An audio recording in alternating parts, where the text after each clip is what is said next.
Okay, so I belong to an organization called Entrepreneurs Organization, EO, and we often do presentations, and not often, regularly, you present a challenge you have, and then you have all the forum mates give you their take on it. But before the presentation, you get coached by Right. another forum mate, and there is a methodology to it. So what we say is, to really get to the root cause of something, you had to ask the question why 7 times. So I just asked one why. So I'm going to ask my second why. Why having things orderly was so important to you? I was not prepared for this. I heard it with you. um, yeah, gosh, I've never really thought about that. Like, I just like. Do you put this on the recording, or is this for us? No, no, this is why do you think this is my favorite part of the episode? Who cares about Amazon, right? This is what I mean, we are people, we are human beings, right? Yeah, And we get up every day, we do what we do, we don't think about why we do it. But really, when you stop to think about why in a meaningful way, and why, then you know why you're doing what you're doing. So, and I just want to, and I'm always yeah. fascinated by the answers.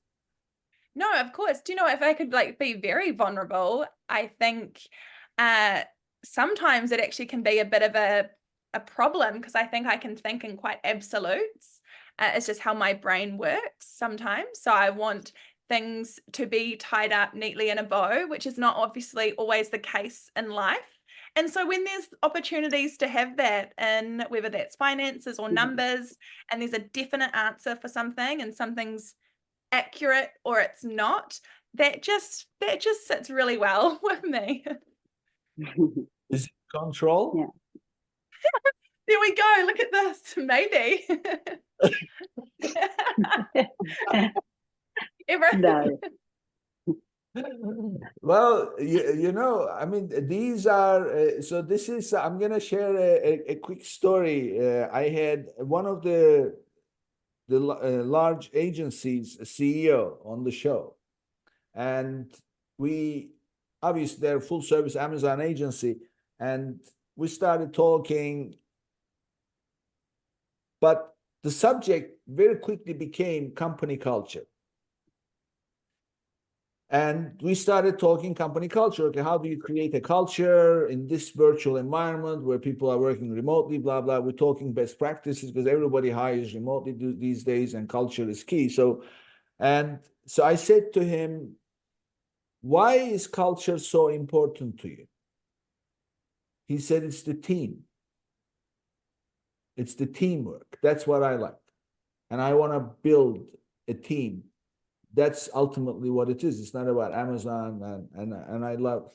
And then I said, okay, why team is so important? You know, you can do things on your. So anyway, so that why, and then it turns out, and this is ultimately what he said. Well, I never thought about it this way, but you know, this is the reason. As a kid, he played basketball, and he loved winning, and they would win all the time. But playing basketball, he could never win on his own because it's a team sport, right? So he had to be in a team, but it really was not being in a team that was driving him. It was winning. He's a very competitive person. And so I said to him, so you made culture key for you because you just like to win. And that's the driver, it's not the team. He said, you know what? You're right. Yeah. Yeah.